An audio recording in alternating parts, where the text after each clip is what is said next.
What did you write on me? Dutton. Alexandra Dutton, that's your name. That is my name, yes. Drive you out of your mind?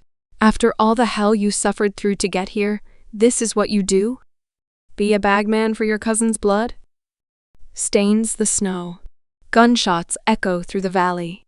The Dutton family is at war again. But this time, betrayal cuts deeper than any bullet. A trusted ally turns enemy, setting in motion a chain of events that could destroy Yellowstone forever. Secrets buried for generations are about to surface, and the cost will be devastating. Who will survive when the dust settles? And who will pay the ultimate price? The wind howls through the Montana plains, carrying with it the scent of blood and smoke. The once peaceful Dutton Ranch stands on the brink of collapse, its foundation shaking under the weight of impending disaster. Jacob Dutton has seen his fair share of battles, but never has he faced an enemy so close, so personal. A trusted figure within the ranch, a man who once stood by the Duttons, has switched sides, lured by greed and power. This betrayal isn't just a personal wound, it's a declaration of war. As tensions rise, Cara Dutton senses the unease in the air. She's always been the stronghold of the family, the one who holds everything together when chaos looms. But this time, even she struggles to keep the pieces from shattering. The betrayal isn't just an attack on the ranch. It's an attack on everything they've built, everything they've sacrificed. Across the valley, the enemy gathers strength. Donald Whitfield's hunger for Yellowstone has reached its peak. With an army of ruthless men and a cunning strategy, he prepares to strike where it hurts the most. He doesn't just want to take the ranch, he wants to break the Duttons from the inside out. And with the traitor feeding him inside information, his victory seems inevitable. Tensions explode when a deadly ambush shakes the Duttons to their core. A seemingly routine cattle drive turns into a bloodbath as masked riders emerge from the shadows, their rifles aimed and ready. Bullets tear through the cold air, finding their marks. The Dutton cowboys fight back with all they have, but the enemy is relentless. In the chaos, a familiar face is seen among the attackers, the very man they once trusted, now fighting against them. The betrayal is no longer just a suspicion. It's a cruel, undeniable reality. As the dust settles, the Duttons count their losses. The ranch is in ruins, the herd scattered, and the family wounded both physically and emotionally. But Jacob Dutton is not a man who kneels to defeat. This war has only begun, and he will not rest until vengeance is served. The traitor may have struck the first blow, but the Duttons will have the last word. The morning sun rises over the Montana plains, but there is no peace in its golden light. The Dutton Ranch, once a symbol of resilience, now bears the scars of a brutal ambush. Smoke still lingers in the air, the remnants of a fire set to drive the family into submission. The attack wasn't just about bloodshed. It was a message that the war for Yellowstone has begun. And this time, there will be no mercy. Jacob Dutton stands at the heart of the destruction, his weathered face hardened by years of battle. Yet even he cannot hide the fury burning within him. The sight of his fallen men, their bodies lying in the dirt, is a wound deeper than any bullet could inflict. These were men who had sworn loyalty, men who had built their lives alongside the Duttons. And now, thanks to a traitor within their ranks, they are gone. Every loss fuels the fire inside Jacob, a fire that will not be extinguished until justice is served. Cara Dutton, ever the pillar of strength, moves through the wreckage with quiet determination. Grief grips her heart, but she does not let it show. Instead, she focuses on the task at hand, tending to the wounded, ensuring the dead are buried with the honor they deserve. But even as she works, her mind races with questions. Who among them would betray the family? Who would sell their soul to Donald Whitfield, knowing the devastation it would bring? The answer must be found, and when it is, there will be no forgiveness. At the outskirts of the ranch, Spencer Dutton arrives on horseback, his return long overdue. His travels across the world have hardened him, made him into the kind of man who does not hesitate when the time for action comes. But nothing could have prepared him for the sight before him. His home, the land he fought to protect, now lies in ruins.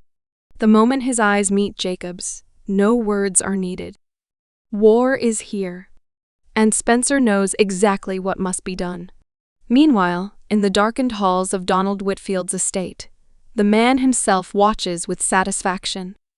His carefully orchestrated plan is unfolding perfectly. He does not celebrate with grand gestures. His victories are calculated, methodical. He knows that breaking the Duttons will take more than just brute force. It will take deception, manipulation, and the one thing that has already begun to work in his favor: division. The traitor hidden within the Dutton ranks plays their role well. They offer information, feeding Whitfield every detail he needs to stay one step ahead. Every move the Duttons make, he already knowing every strategy they devise, he counters before it can be executed. And the worst part? The Duttons still do not know who among them has betrayed them. Paranoia begins to set in. Trust starts to waver. And exactly as Whitfield planned, the family begins to unravel from within. As night falls, Jacob, Spencer, and the remaining ranch hands gather in the great hall, the dim glow of lanterns casting long shadows on their weary faces. The room is thick with tension. They know they cannot afford another attack like today. They must strike first. They must force Whitfield onto the defensive before he can make his next move. But how do they fight an enemy who seems to anticipate their every step? How do they plan when they know that one of their own might be feeding the enemy their secrets? Then, from the far corner of the room, a voice breaks through the silence.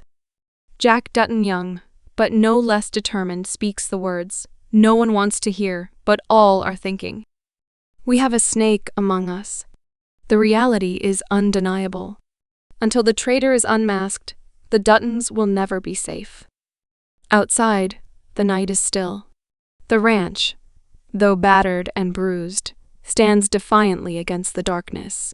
But deep in the shadows, unseen and unheard, the traitor listens. They know their time is running out. The Duttons are close, too close. And when the truth is finally revealed, it will not just bring betrayal. It will bring blood. A cold wind sweeps through the valley as the Duttons brace themselves for what comes next. The ranch, though damaged, stands strong, much like the family that refuses to break. But the real threat isn't the burning buildings or the stolen cattle. It's the unseen dagger hidden within their midst. The traitor still walks among them, watching, listening, waiting for the next opportunity to strike from within. Until they are revealed, no one is safe. Jacob Dutton has always been a man of instinct, and right now, his instincts are screaming. He gathers the remaining ranch hands, his family, and his most trusted men into the great hall. The long wooden table that once held laughter and strategy now serves as a war council. Every face in the room tells a story: grief, anger, suspicion. The silence is thick, suffocating, as Jacob's piercing gaze moves from one person to the next. He knows the traitor is here. The question is who? Spencer leans against the stone fireplace, arms crossed, his sharp eyes scanning the room. He has seen betrayal before in wars fought on foreign soil, but never in his own home. This isn't just a fight for land. It's a fight for survival. And if the Duttons don't act fast, they'll lose everything. He looks to Kara, the woman who has held this family together, through tragedies that would break most people. Even she, strong as she is, wears the weight of this betrayal like a heavy cloak. Then, a voice shatters the silence. I know who it is. The words come from Jack Dutton, his hands clenched into fists at his sides. His youth is no longer a weakness. He has grown through fire, hardened by the losses they've endured. All eyes turn to him as he steps forward, his breath steady, his resolve unshaken.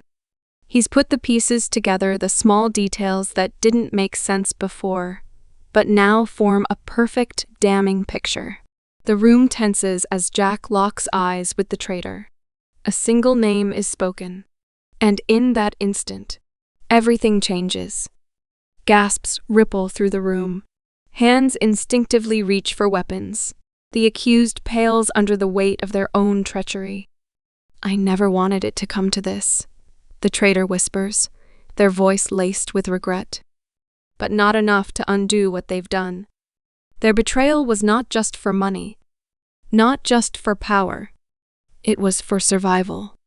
Donald Whitfield had offered them an impossible choice: betray the Duttons or watch their own family be destroyed. But there is no justification, no excuse that can undo the blood that has already been spilled. Jacob steps forward, his voice low and filled with the fury of a man who has lost too much. "You turned your back on us, on your own." The weight of the betrayal crashes down like an avalanche. The Duttons had fought wars against outsiders, against ruthless businessmen and violent enemies, but never had they faced treachery from one of their own. The traitor knows there is no way out. Their hand twitches toward their gun, desperation taking hold. The room erupts in chaos. Guns are drawn. But Spencer moves first, faster than anyone else in the room. A single shot rings out, echoing through the great hall. The traitor staggers back, eyes wide with shock, before collapsing to the wooden floor. Silence heavy, suffocating silence. Kara is the first to move, crossing the room to kneel beside the fallen body. There is no victory in this moment. No satisfaction, only sorrow. Another soul lost to the never-ending war for Yellowstone. Another name to add to the list of those taken too soon. But there is no time for mourning. The war is far from over, if anything. It has only just begun. Donald Whitfield will not stop.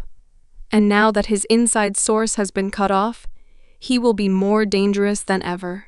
The Duttons may have rooted out the traitor, but the battle for their land, their family, and their future is only growing bloodier. As the fire in the hearth crackles, casting long shadows on the stone walls, Jacob looks to his family and his men. His voice is steady, unwavering. "We end this once and for all." The night air is thick with tension, the kind that settles deep into the bones and refuses to let go. The Dutton Ranch, still bearing the scars of betrayal, now stands as a fortress preparing for war. There is no more second-guessing, no more hesitation. The enemy has declared their intentions, and the Duttons will answer with fire and fury. Jacob Dutton, standing at the heart of it all, grips his rifle tighter than ever before. His eyes, shadowed by years of hardship, burn with a single, unyielding purpose: justice. The betrayal that nearly shattered his family has only hardened his resolve. There is no room for forgiveness, no chance for negotiation. Donald Whitfield and his men will pay for what they've done, and they will pay in blood. The men of the ranch gather under the open sky, their faces set with the grim determination of those who have lost too much to turn back now. Spencer, hardened by his years in Africa, stands at his brother's side, a silent force of nature. He has fought against lions, poachers, and war itself, but nothing is more personal than this. His family was attacked. His home was threatened. He will not rest until Whitfield is wiped from the land forever. Jack Dutton, his youth no longer a weakness but a weapon, straps on his gun belt with steady hands. He has seen enough loss to understand that the world is not fair. If the Duttons want to keep their land, they must be willing to fight for it. And he will fight for his father, for his family, for the legacy that the Duttons have bled to protect. Kara watches them from the porch, her expression unreadable. She has been the backbone of this family, the steady hand guiding them through storm after storm. But tonight, She feels the weight of what is to come. She knows that not all of them will return. War demands sacrifice, and the Duttons are about to give everything they have left. As the first streaks of dawn begin to break the horizon, the Duttons ride out. Their horses thunder across the valley, kicking up dust as they move like ghosts through the land they have sworn to protect. They are not just fighting for themselves. They are fighting for generations past and generations yet to come. If they lose this battle, they lose everything. At the other end of the valley, Donald Whitfield watches from the balcony of his estate, a glass of whiskey in hand. His expression is calm, calculated. He has seen war before, has orchestrated destruction from the shadows. He knows the Duttons will come, knows they will not rest until they have him in the ground, and yet he is not afraid. He has men, money, and power. He believes the Duttons are nothing more than relics of a dying era, clinging desperately to a world that no longer exists. But what Whitfield does not understand is that the Duttons are not just fighting for land, they are fighting for survival.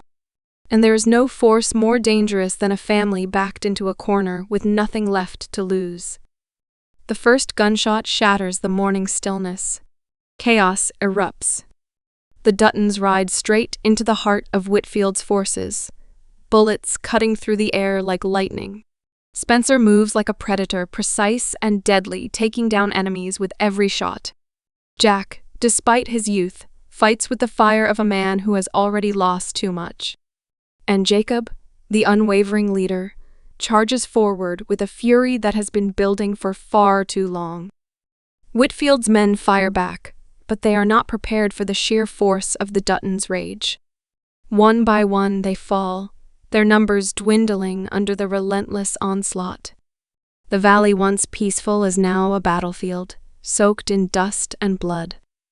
In the midst of the chaos, Jacob spots him Whitfield, standing on the balcony, watching as the fight unfolds. A storm of emotion surges through Jacob, but above all, there is one unshakable truth. This ends today. With a single motion, Jacob dismounts, rifle in hand, and begins his march toward the house. The war is far from over, but the final battle is about to begin. The battlefield is a storm of dust, gunfire, and rage. The Duttons, outnumbered but unrelenting, fight like men possessed. Every bullet fired is fueled by vengeance, every movement driven by the need to protect their land and legacy. The valley, once a sanctuary, is now a war zone. The echoes of gunfire bounce off the mountains, carrying the weight of history with them. Jacob Dutton moves through the chaos like a man who has nothing left to lose. His rifle is steady, his mind clear. The pain of past losses fuels him. He has fought too hard, bled too much, to let a man like Donald Whitfield win. The enemy's forces are strong, but the Duttons fight with something greater purpose. Spencer Dutton, hardened by battles fought on foreign soil, fights with lethal precision.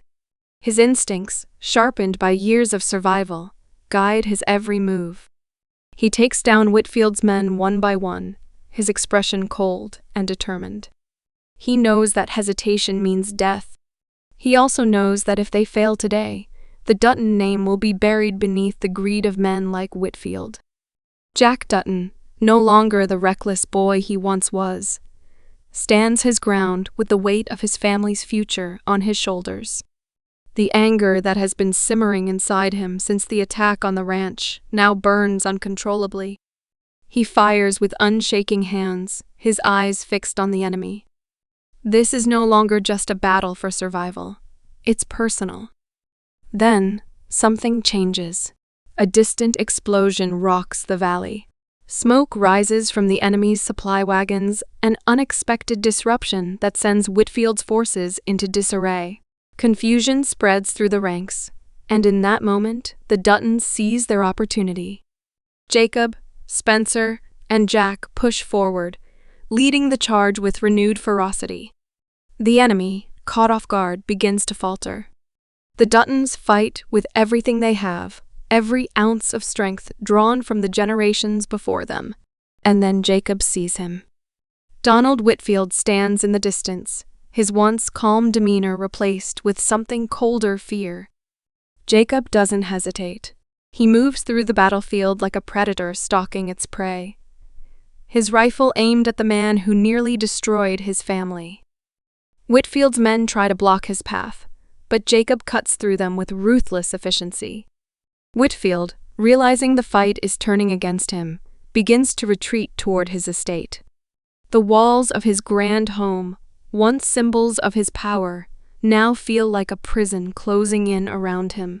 He orders his remaining men to hold the line, but their will to fight is fading. As Jacob approaches the house, he sees Kara standing at a distance, watching the battle unfold. Her face is unreadable, but her presence alone is enough to steady his resolve. They have fought too hard to lose now. Whitfield reaches the doors of his estate, desperate to escape the bloodshed. But Jacob is faster. With one final push, he storms inside, the sounds of battle fading as he steps into the grand hall. Whitfield turns to face him, a gun in his trembling hand. He tries to mask his fear with arrogance, but Jacob sees the truth. The powerful businessman, the man who thought he could break the Duttons, is nothing more than a coward when faced with real men. For a moment, time stands still. The war outside continues, but inside these walls, it all comes down to this: two men, two legacies, and one final decision. Whitfield raises his gun, but Jacob is faster. A single gunshot rings through the hall.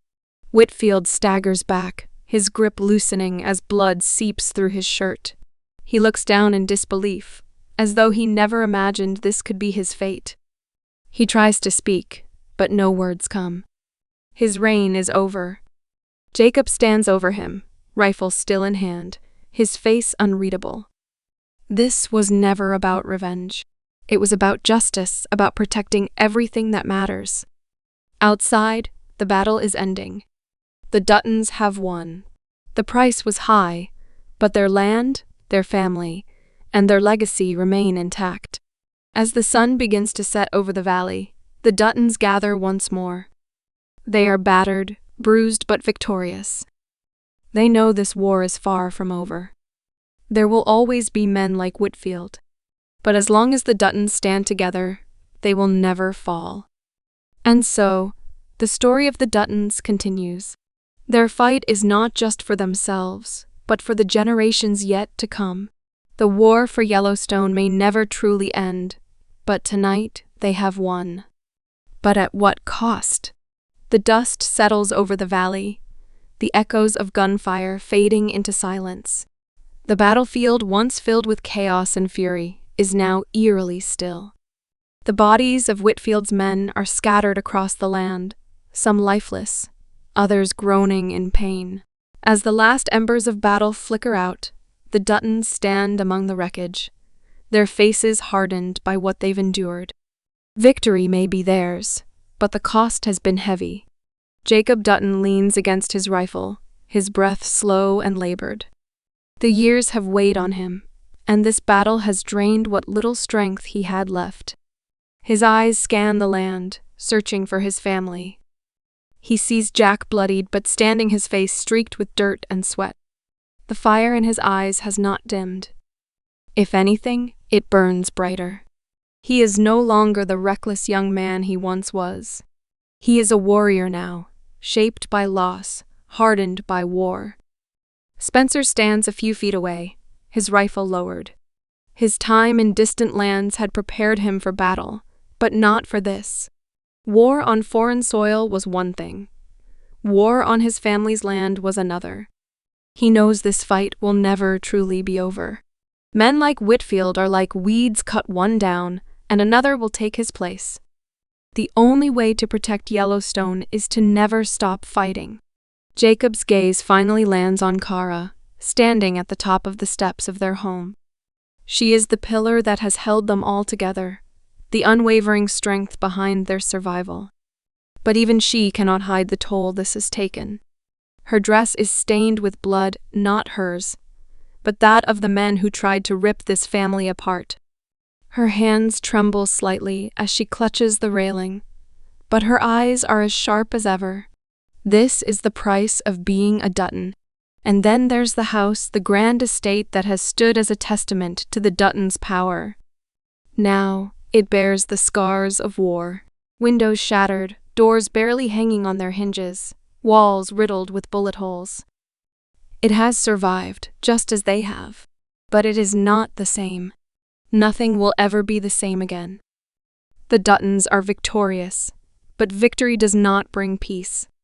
It brings questions, uncertainty, and the quiet horror of knowing that this was only one battle in an endless war. From the edge of the property, the surviving ranch hands begin to gather, tending to the wounded and dragging away the dead. The bodies of Whitfield's men will be buried far from here, forgotten by history. But the scars they have left behind will remain. As the sun begins to set, Jacob and Spencer move toward Whitfield's estate. The house, once a fortress of power and wealth, is now eerily quiet. The air inside still smells of gunpowder and death. Whitfield's body lies in the grand hall where Jacob left him, a fitting end for a man who thought he was untouchable. The man who had threatened to crush the Duttons under his heel is now just another corpse, swallowed by the land he tried to claim. Spencer kneels beside him, his face unreadable. "Men like him never learn," he mutters. Jacob nods, his expression grim. But there'll be another one just like him before long. They both know the truth. This fight isn't over. Killing Whitfield may have removed one enemy, but the world is filled with others just like him. Men who see Yellowstone as nothing more than a prize to be won. The war for the land will never end. Back at the ranch, Kara and Jack oversee the cleanup. The ranch hands, battered and weary, begin mending fences, salvaging supplies, and tending to the wounded. There is no time to grieve. The Duttons do not mourn. They rebuild. But just as they begin to gather themselves, a lone rider appears on the horizon. The figure moves slowly, deliberately, the setting sun casting a long shadow across the valley. The Duttons tense, hands instinctively moving to their weapons. The battle may be over, but danger never truly leaves these lands. As the rider draws closer, they see the dust-covered face of a man they don't recognize. He dismounts with careful precision, his coat heavy with dirt from the road. Without hesitation, he pulls a letter from his pocket and extends it toward Kara. "From back east," he says, his voice low and steady. Kara takes the letter, her fingers tightening around the paper. There's a weight to it, an ominous presence in something so small. She glances at Jacob, who steps closer, his expression dark. She unfolds the letter, her eyes scanning the words. And then she freezes. Jacob watches as her face pales, as her grip on the paper tightens until her knuckles turn white. She says nothing, but the look in her eyes is enough to make his stomach turn. "What is it?" he asks, his voice barely above a whisper. Kara exhales sharply, then finally speaks. "The government. They're coming for the land." The words hang in the air like a death sentence. The Duttons may have won this battle, but a new war is already beginning.